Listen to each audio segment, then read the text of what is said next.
Hey everyone, excited to be back for this week's edition of Frequently Asked Questions for Commercial Real Estate. In today's video, what I want to do is address a question that I get asked quite often from investors that are looking at this particular property type, and that is, what exactly is self-storage investing? So in this video, we're going to explain what exactly self-storage is, and then we're going to explain some of the things to look out for when it comes to investment opportunities within the self-storage industry. So before we dive into this video, I would really appreciate it if you can like and subscribe to this channel. It really helps with the YouTube algorithm, ensures more and more people can hear this message and learn about the many facets of commercial real estate. So now that you've done that, go ahead and like and subscribe below. Let's go ahead and dive right into this video. All right, so first question, what exactly is self-storage? Well, self-storage is exactly like it sounds like. It's you yourself storing your items, your personal items, whatever you have within either a warehouse in a container, or sometimes it could be a self-storage unit, meaning that it's either a unit within a warehouse or potentially it's within a block building that is demised out into individual units, and then you store your materials on site. And we've actually had several people talk about self-storage investing, one being Masha Klapanova on our Commercial Real Estate 101 meetup, and also Chris Bennett on the Commercial Real Estate Academy podcast. And they utilize or invest in self-storage opportunities and have been able to do quite a lot of great things within the industry. And you know what I'll go ahead and do is I'll incorporate or provide their interviews, one here, and then maybe 10 or 15 seconds later I'll incorporate their interviews as well, so you can learn a little bit more about the nuances of the self-storage industry. So there are actually various different ways to invest in self-storage facilities. The first being is investing in stabilized assets or stabilized property types, which are ones where they've been operationally efficient over a period of time. There's up-to-date P&Ls, the expenses can be verified through receipts and everything else. And so these are operators that have been operating the facility for quite some time well, and therefore they can achieve a lower cap rate, meaning that investors are willing to pay a premium for those property types or types of properties. Next, three strategies actually are more value-add strategies, which is what several of our speakers have talked about. One being operational inefficiency properties, which are ones that they've have like a 40% vacancy rate. A lot of it has to do with them just not advertising very well, or maybe they've had tenants within that space that have not paid their rent for quite some time, and they still have their stuff on site. So this gives an opportunity to an investor who wants to come on site and improve the operations by getting rid of the personal items of individuals who have just not been paying rent, and now actively marketing the property so that they're able to achieve a better occupancy rate. So that could be a great opportunity for investors. Number three, I should say, is expansion opportunities. So in a case where you buy an existing property that has land to be able to expand on, now you can incorporate RV parking, you can incorporate, boat parking. There's potential to incorporate more units, so maybe 10,000, 20,000, up to 50,000, maybe even more square footage of self-storage facility, given what the market dynamics are. And then finally, number four, which is one that I find quite interesting, is finding vacant properties, like industrial properties that are either functionally obsolescent, like their ceiling heights are too low, or there's other components of the property that make it unattractive to an existing industrial tenant, buying that property and now converting it into a self-storage use. So demising out units within the property and leasing them out to people who need storage space. So those are four ways that you can incorporate the investment strategy for self-storage facilities.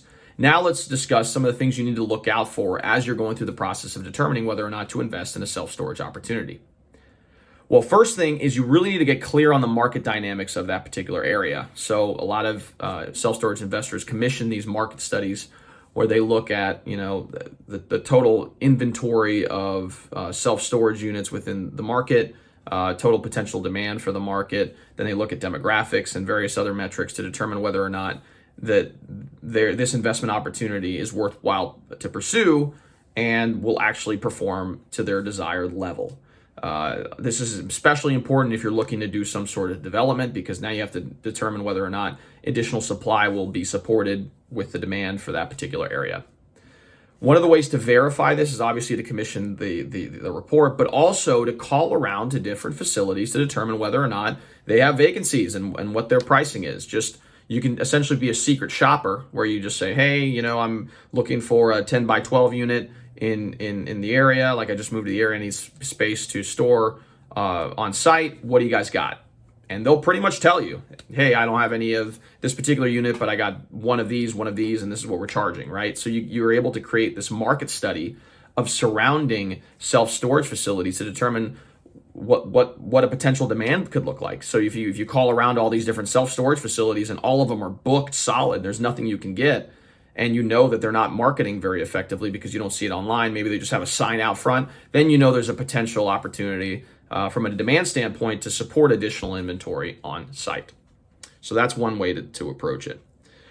Number two is thing to consider is to carefully scrutinize the financials. A lot of the self-storage industry is still very fragmented. So there's a lot of mom and pop operators out there that really, to be honest with you, haven't really kept up to date with, financial record keeping or whatever else. I actually was looking at a self-storage facility for one of my investor clients where the self-storage operator was still taking cash payment from several of their occupants. They were just dropping off an envelope of cash at the little office they had there, and they had been doing it for decades. Like, that is very inefficient, and a lot of times they weren't documenting those cash payments. So from a financial perspective, you're looking at this, and the income of the property looked a lot worse than it could potentially have been as a result of them just not documenting the cash they were receiving from those tenants. So again, being very careful in your approach and getting a clear understanding of who's paying in cash, who's delinquent, and trying to piece together what that financial picture looks like will be extremely important as you determine the potential purchase price of that property would be. Along with that, be conservative in your underwriting as a result, because again, you may or may not be able to get the most up-to-date financials when it comes to that particular opportunity. And then finally, if you're looking at anything regarding expansion or conversion, you need to get very clear on construction costs, and particularly in this current environment where we find ourselves in, where there's a lot of delays and construction costs have gone through the roof. You have to get clear on the construction costs and what the potential timeline of a conversion or development would be. And then once you take that into consideration, do projections to determine how long it's going to take you to lease up the space, and then as a result, what your potential returns could be, what your absorption rate is, how long it takes you to fill up the space, and if you have investors involved within that opportunity, maybe you've syndicated money in order to buy this opportunity, what is that projected return for those individuals over a period of time, and is it in line with what you've been telling them could be a potential return, so that you're able to achieve whatever return that you advertise to your potential investors. So again, I hope you gained some value from this video. I know we went through a lot of information, but if you do want additional information on self-storage, again, we've have several people that we've talked to both on the Commercial Real Estate 101 meetup and also on the Commercial Real Estate Academy podcast. So we'll provide those links for you in the description below.